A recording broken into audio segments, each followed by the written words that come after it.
Good morning all of you. आप सभी को मेरी तरफ से नमस्कार। आज की इस वीडियो के अंदर हम बात करेंगे क्लास +2 केमिस्ट्री के बारे में। हम बात करेंगे केमिस्ट्री के चैप्टर नंबर 3 इलेक्ट्रोकेमिस्ट्री।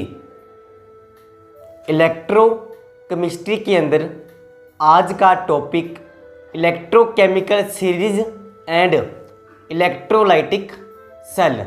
तो चलो शुरुआत करते हैं आज की वीडियो की।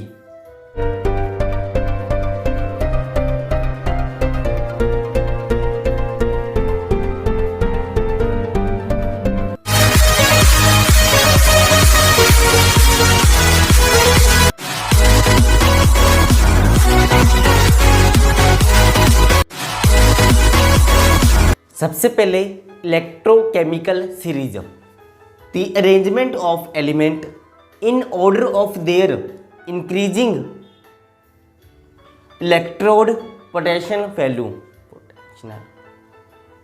सबसे पहले electrochemical series, the arrangement of element in order of increasing electrode potential value. उसकी वैल्यू को इंक्रीजिंग ऑर्डर के अंदर रखना क्या बोलेंगे? Electrochemical series. इलेक्ट्रोकेमिकल सीरीज के एग्जांपल देखिए। अकॉर्डिंग टू देयर स्ट्रेंथ, इनकी पावर के अकॉर्डिंग इनको अरेंज किया हुआ है। आप बताइए, फ्लोरीन इलेक्ट्रॉन को एक्सेप्ट करेगा और लॉस करेगा। इसकी टेंडेंसी होगी इलेक्ट्रॉन को एक्सेप्ट करने की, मतलब जो इलेक्ट्रॉन को एक्सेप्ट करेगा उसको हम बोलते हैं रिडक्शन। तो इसको हम बोलेंगे स्ट्रॉन्ग ऑक्सीडाइजिंग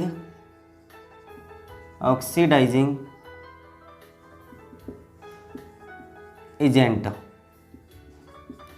अगर बात करें लिथियम की, लिथियम की टेंडेंसी होगी इलेक्ट्रॉन को लॉस करने की, और लॉस करने को बोलेंगे ऑक्सीडेशन, मतलब स्ट्रॉन्ग रिड्यूसिंग एजेंट। तो आप बोल सकते हो कि जैसे ही अब डाउन द ग्रुप आएंगे इस तरह से, स्ट्रॉन्ग ऑक्सीडाइजिंग की पावर, स्ट्रॉन्ग ऑक्सीडाइजिंग एजेंट की पावर कम होती रहेगी, लेकिन स्ट्रॉन्ग रिड्यूसिंग एजेंट की पावर बढ़ती रहेगी। सबसे ज़्यादा स्ट्रॉन्ग रिड्यूसिंग एजेंट लिथियम और सबसे ज़्यादा स्ट्रॉन्ग ऑक्सीडाइजिंग एजेंट फ्लोरीन होगा। और इन सब की वैल्यू को आप SHE के द्वारा फाइंड कर सकते हो विद एक्सपेरिमेंट। इसकी बात हमने लास्ट वीडियो में की थी। इसके बाद इलेक्ट्रोकेमिकल सीरीज के कौन कौन से एप्लीकेशन होंगे। सबसे पहला पॉइंट, इसके द्वारा हमें strong oxidising agent and strong reducing agent के बारे में इंफॉर्मेशन मिलेगी। अभी आपको बताया था कि स्ट्रॉन्ग ऑक्सीडाइजिंग एजेंट कौन सा होगा? फ्लोरीन, और रिड्यूसिंग एजेंट लिथियम। इसके अलावा कोई भी दो एलिमेंट को कंपेयर करेंगे तो उसी वैल्यू को देखकर करेंगे।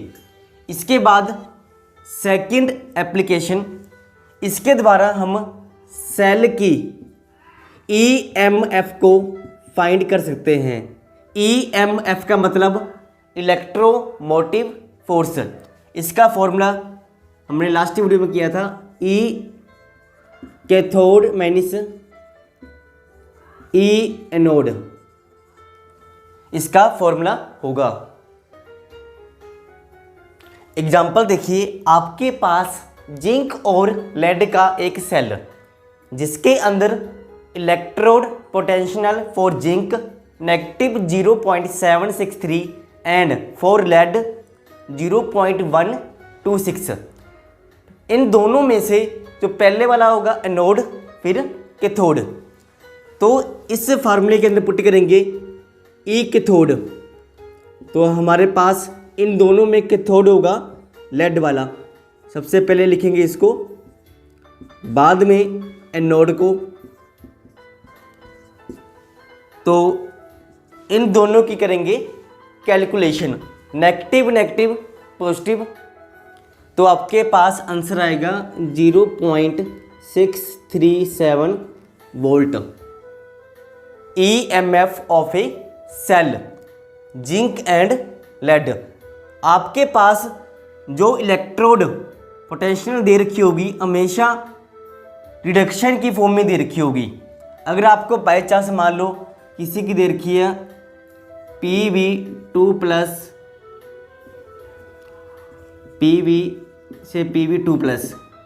0.126। आप इसको पहले चेक करोगे 0 से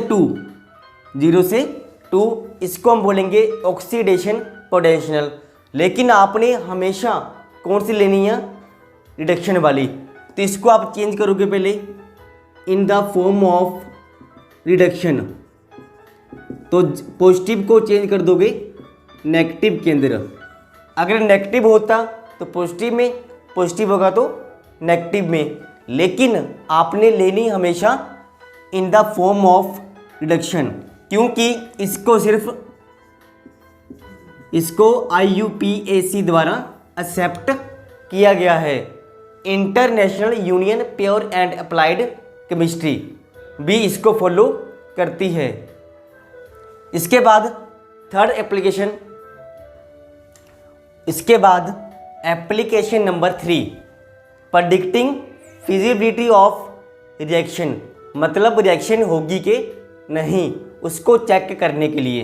एग्जाम्पल देखिए, can chlorine gas B store in copper cylinder. आपको E0 कॉपर की और क्लोरीन की दे रखी है, तो आप निकालोगे E0 सेल।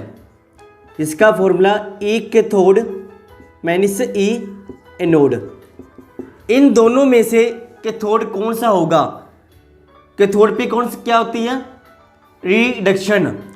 आप इन दोनों में से देखिए कौन सा नंबर बड़ा है, 1.36।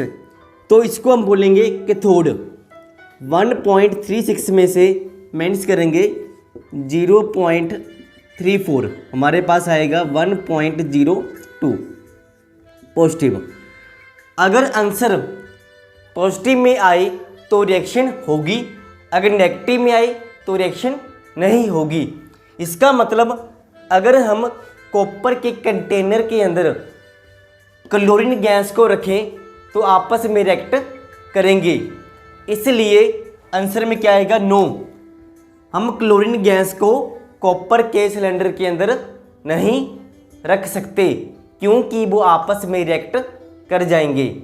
इसके बाद application number 4, to predict whether a metal can liberate hydrogen from acid और नोट। इसके द्वारा हम ये बताएंगे कि मेटल एसिड में से हाइड्रोजन गैस को रिमूव करेगा और नहीं।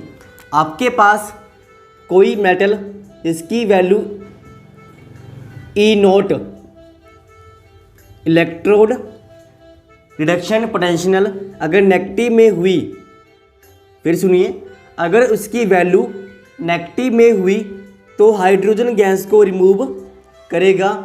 अगर उसकी वैल्यू पॉजिटिव के अंदर हुई तो वो हाइड्रोजन गैस को रिमूव नहीं करेगा।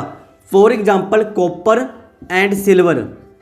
कॉपर एंड सिल्वर जब किसी एसिड के साथ रिएक्ट करेंगे तो वो हाइड्रोजन गैस को रिमूव नहीं कर पाएंगे, क्योंकि इन दोनों की रिडक्शन पोटेंशियल पॉजिटिव है। मतलब इनकी टेंडेंसी इलेक्ट्रॉन को एक्सेप्ट करने की है।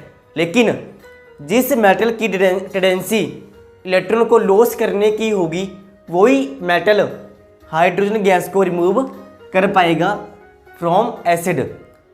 इसके द्वारा हम ये भी बता पाएंगे कि कौन सा मेटल एक्टिव होगा और कौन सा अनएक्टिव होगा बाय इलेक्ट्रोकेमिकल सीरीज।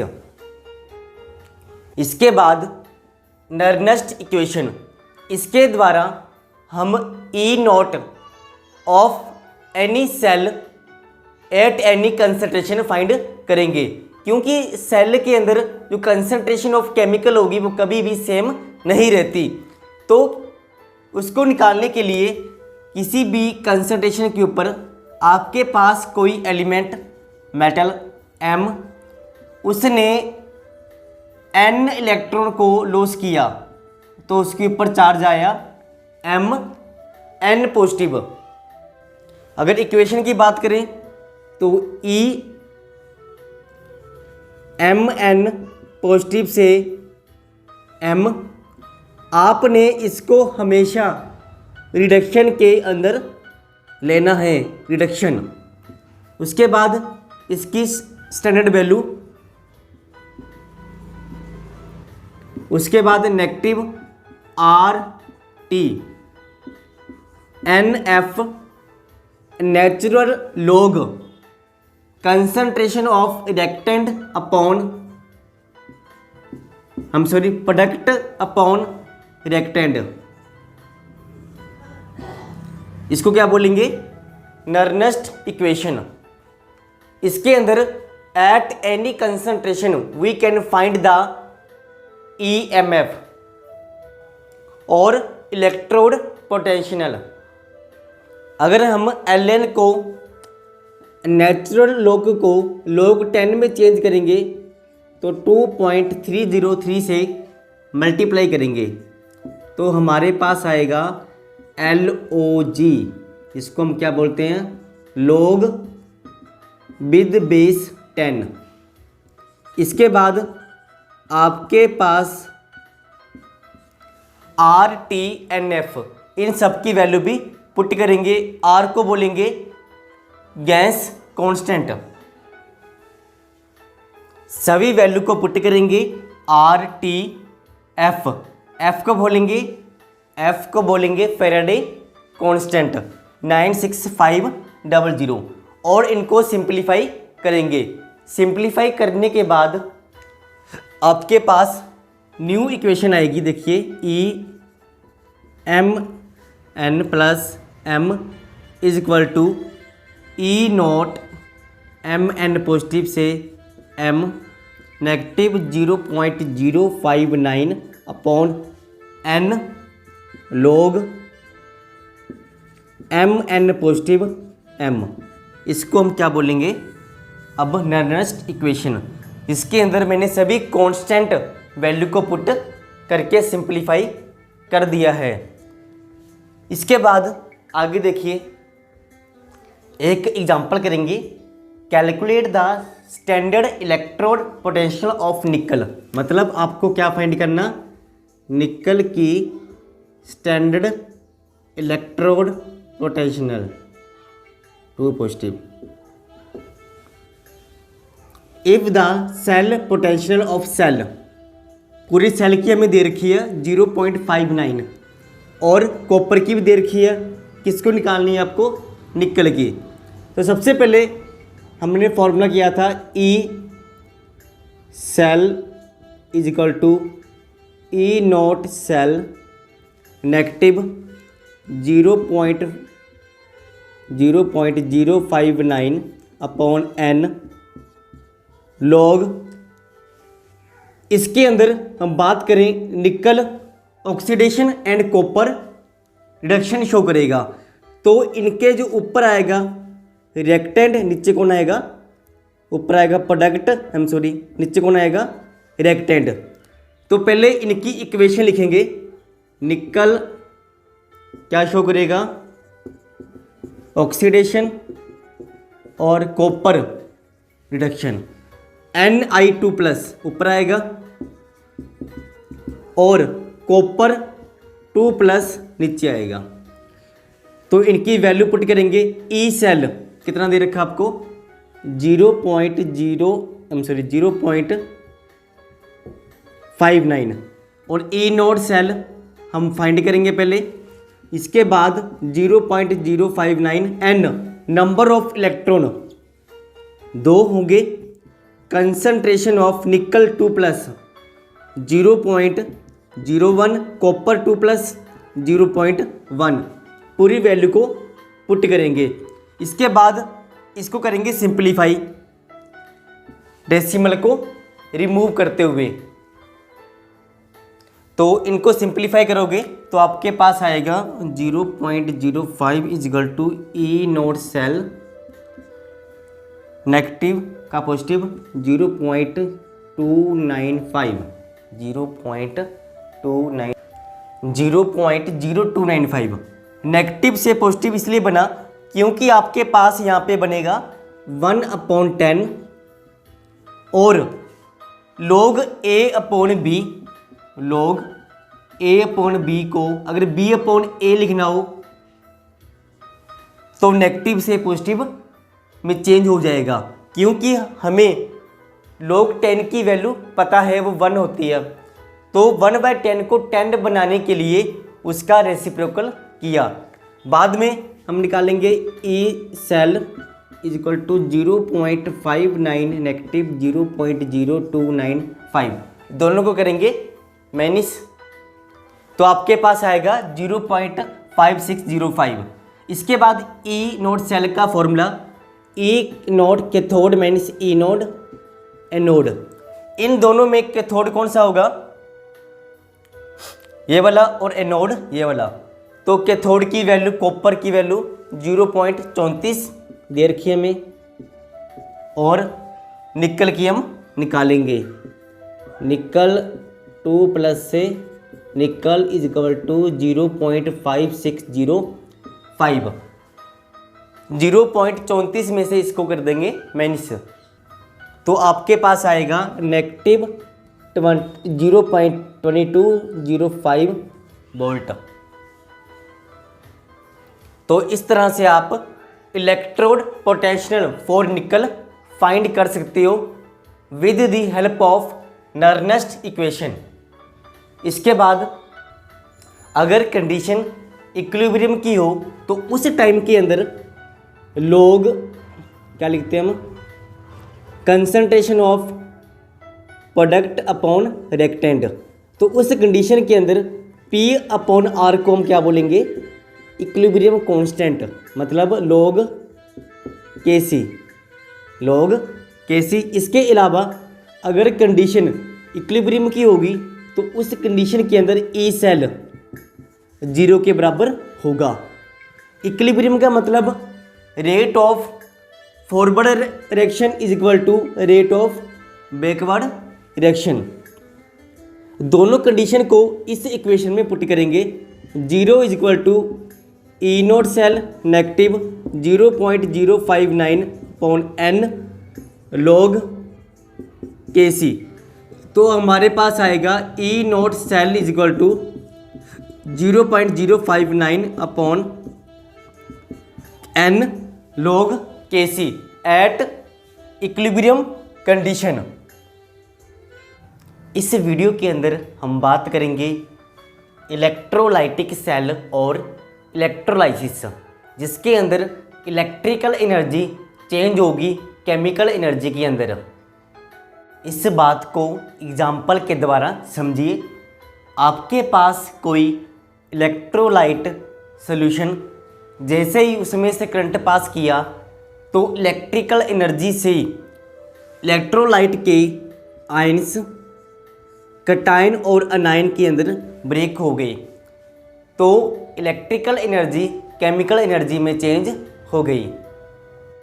इनमें से जो नेगेटिव चार्ज के आयंस होंगे वो अट्रैक्ट होंगे टूवार्ड्स द एनोड, और जिनके ऊपर चार्ज होगा पॉजिटिव वो अट्रैक्ट होंगे टूवार्ड्स द कैथोड, क्योंकि एनोड पे चार्ज होगा पॉजिटिव और कैथोड पे चार्ज होगा negative, and positive negative always attract each other.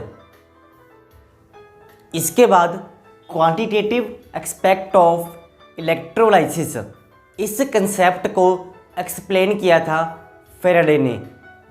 सबसे पहले फेराडे का first law, the amount of substance deposit और liberate at any electrode is directly proportional to the quantity of electricity pass through the electrolytic solution.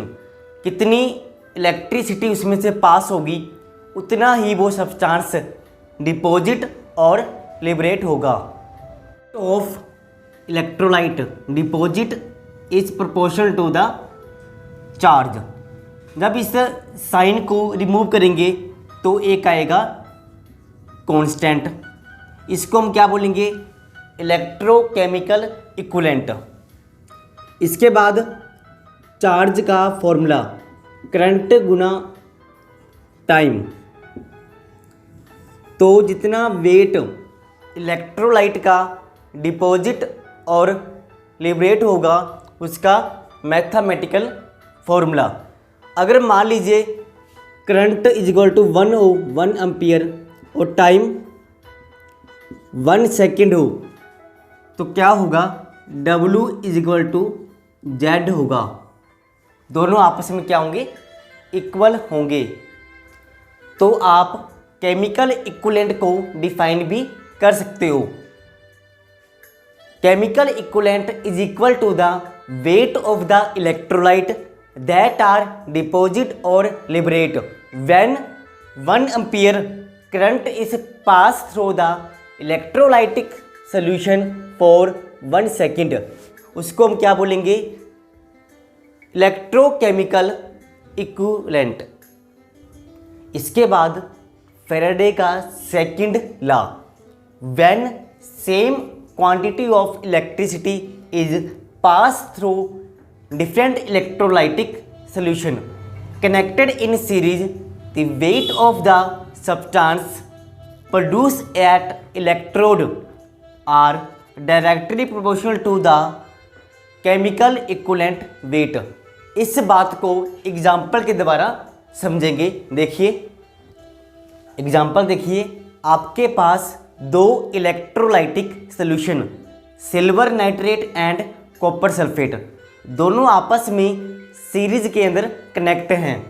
मतलब कि इसका जो negative होगा इसके पॉजिटिव के साथ जुड़ा होगा। इसके बाद अगर हम weight of silver deposit divide weight of copper deposit और लिबरेट, ये किसके बराबर होगा, equivalent weight of silver and equivalent weight of copper के बराबर होगा according to Faraday second law. इसके बाद अगले टॉपिक की बात करेंगे। हमारा अगला टॉपिक प्रोडक्ट ऑफ इलेक्ट्रोलाइसिस। हम एग्जांपल लेंगे NaCl in molten and aqueous state. पहले बात करेंगे मोल्टन की। आपने NaCl में करंट पास किया तो आपको मिला सोडियम पॉजिटिव और क्लोरीन नेगेटिव। तो रिएक्शन एट एनोड पे क्या होगा, लॉस ऑफ इलेक्ट्रॉन। तो Cl नेगेटिव क्या करेगा, 1 इलेक्ट्रॉन को लॉस करेगा और Cl की फॉर्मेशन होगी। उसके बाद 2Cl आपस में कंबाइन होंगे और Cl2 बनाएंगे। इसके बाद बात करें रिएक्शन एट कैथोड पे क्या होगा, सोडियम 1 इलेक्ट्रॉन एक्सेप्ट करेगा और सोडियम की फॉर्मेशन होगी। इसके बाद एक्वस की बात करें, एक्वस के अंदर हमारे पास NaCl होगा और इसके साथ हमारे पास वाटर भी होगा। तो वाटर में बनेगा H+ एंड OH नेगेटिव। आपके पास पॉजिटिव वाले दो होंगे, sodium positive and H positive. इन दोनों में से किसकी रिडक्शन होगी उसको हम डिसाइड करेंगे बाय E0। जिसकी E0 ज़्यादा होगी, फॉर एग्जांपल H+ की E0 सोडियम से ज़्यादा है तो इसका मतलब रिडक्शन H+ की होगी और H+ इलेक्ट्रॉन को एक्सेप्ट करेगा और H बनाएगा और H से मिलकर H2 की फॉर्मेशन करेगा। इस इक्वेशन के अंदर H पॉजिटिव ने इलेक्ट्रॉन को एक्सेप्ट किया मतलब रिडक्शन, तो hydrogen gas liberate at cathode.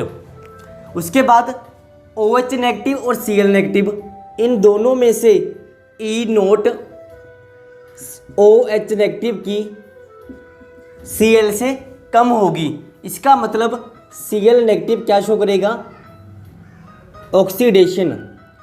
तो क्या बनाएगा, Cl साथ में इलेक्ट्रॉन, बाद में जी Cl से मिलकर क्या बनाएगा, Cl2 एट एनोड। और बाकी दोनों आयंस सोडियम पॉजिटिव और OH नेगेटिव आपस में मिलकर कंपाउंड बनाएंगे NaOH। Hydrogen gas liberate at cathode, chlorine gas at anode. इस इक्वेशन के द्वारा आप बता सकते हो। तो इसी तरह से electrolysis of lead, bromide, water and copper sulphate, ये आप अपने आप ट्राई करोगे। इसके बाद अगला टॉपिक करेंगे, हम बात करेंगे सम कमर्शियल सेल, जिसके अंदर इलेक्ट्रिकल एनर्जी चेंज होगी केमिकल एनर्जी के अंदर।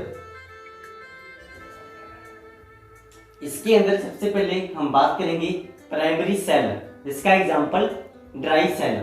इसके अंदर क्या होगा, जिंक जो काम करेगा एज ए एनोड। इसके बाद ammonium chloride and zinc chloride की थिन पेस्ट होगी। इसके साथ ही मैंगनीज ऑक्साइड एंड कार्बन दोनों का एक मिक्स कंपाउंड होगा जो आयंस को एक्सचेंज करने में हेल्प करेगा। इसके अलावा ग्रेफाइट होगा, मेटल कैप होगी और ऊपर से वो सील भी होगा। अगर हम केमिकल इक्वेशन की बात करें तो एट एनोड, एनोड पे क्या होगा, जो जिंक होगा, जिंक 2 इलेक्ट्रॉन को लॉस करेगा और जिंक 2+ बनाएगा। इसका मतलब आफ्टर सम टाइम जो जिंक के अंदर क्या हो जाएंगे, होल हो जाएंगे, जिसके बाद में इस कारण से इसमें से केमिकल का बाहर आना पॉसिबल हो सकता है। इसको प्रिवेंट करने के लिए इसकी कवरिंग करेंगे हम विद स्टील और Fe से, ताकि लीकेज ऑफ केमिकल को प्रिवेंट किया जा सके। इसके बाद अगर बात करें रिएक्शन एट कैथोड, तो कैथोड पे क्या होगा, गेन ऑफ इलेक्ट्रॉन कैथोड पे ammonia cation and manganese oxide आपस में रिएक्ट करेंगे, गेन ऑफ इलेक्ट्रॉन और अमोनिया एंड कॉम्प्लेक्स कंपाउंड की फॉर्मेशन होगी। अगर हम ओवरऑल इक्वेशन की बात करें, 2 इलेक्ट्रॉन से 2 इलेक्ट्रॉन कट गए तो हमारे पास आएगा zinc 2 ammonium cation plus 2 manganese oxide give as zinc 2+ manganese oxide hydroxide 2 ammonia. इसको हम बोलेंगे overall equation that are occur in the dry cell. इसके बाद देखिए, बाद में अमोनिया गैस जिंक क्लोराइड के साथ रिएक्ट करेगी और कॉम्प्लेक्स कंपाउंड की फॉर्मेशन होगी जो क्रैकिंग से प्रिवेंट करेगा। इसके बाद नंबर 2, इसके बाद सेकेंडरी सेल, जो काफी सारे प्राइमरी सेल को कंबाइन करने से बनेगा। लेड स्टोरेज बैटरी इसका एग्जांपल होगी, जिसके अंदर एनोड एंड कैथोड को अल्टरनेट करके जोड़ा होगा। इसमें जो एनोड होगा लेड कैथोड लेड ऑक्साइड, साथ में इलेक्ट्रोलाइट होगा सल्फ्यूरिक एसिड। तो एनोड पे क्या होगा, reaction at anode, gain of loss of electron, lead से लेड 2 पॉजिटिव, साथ में 2 इलेक्ट्रॉन लॉस होंगे। बाद में ये Pb2+, इसमें से निकलेगा SO4 2 नेगेटिव, इससे कंबाइन होगा और क्या बना देगा PbSO4।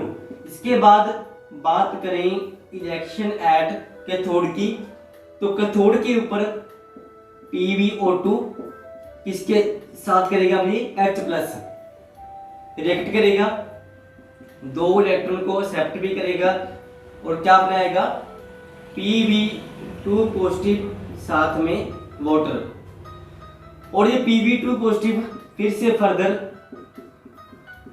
एनोड की तरह SO4 नेगेटिव से कंबाइन होगा और क्या बनाएगा PbSO4।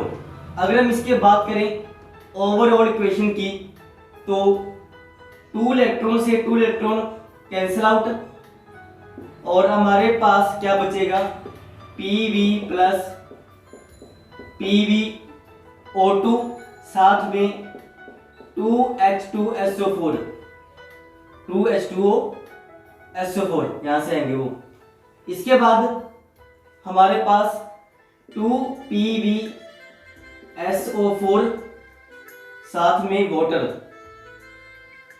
2 molecule of water. इसको बोलेंगे chemical equation that are occur in the lead storage battery. इसके बाद अगर लेड स्टोरेज बैटरी की बात करें तो इन्वर्टर के अंदर ऐसी ही बैटरी होती है। तो आज का टॉपिक कंप्लीट हुआ।